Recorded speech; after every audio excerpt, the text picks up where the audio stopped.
பகவத்கீதையில் 2வது சாப்டரில் 6வது ஸ்லோகம்.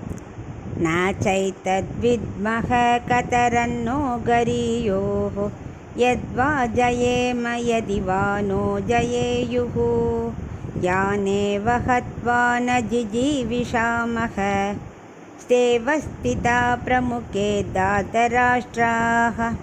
இப்போ இதுக்குள்ள அர்த்தத்தை பார்க்கலாம். அர்ஜுனன் தான் கண்ணன்ட்ட சொல்லின்னு இருக்கான், நாங்கள் ஜெயிப்போமா தோப்போமானே தெரிய மாட்டேங்கிறது. திருதராஷ்டிர பிள்ளைகளை எதிரணியில் இருக்கிறா, அவளை கொல்றது தேவலையா இல்லை சண்டை போடாமல் பிச்சை எடுத்துடலாமா? எது சிறந்ததுன்னே புரியல. சண்டை போடுவதோ பிச்சை எடுப்பது எது பெட்டர்னே புரிய மாட்டேங்கிறது. மனசு ரொம்ப தர்ம சங்கடமாக இருக்குது. ஜெயிப்பதாக இருந்தாலும் அது ஒன்றும் பெரிய வெற்றி இல்லை, அது தோல்விக்கே சமம்.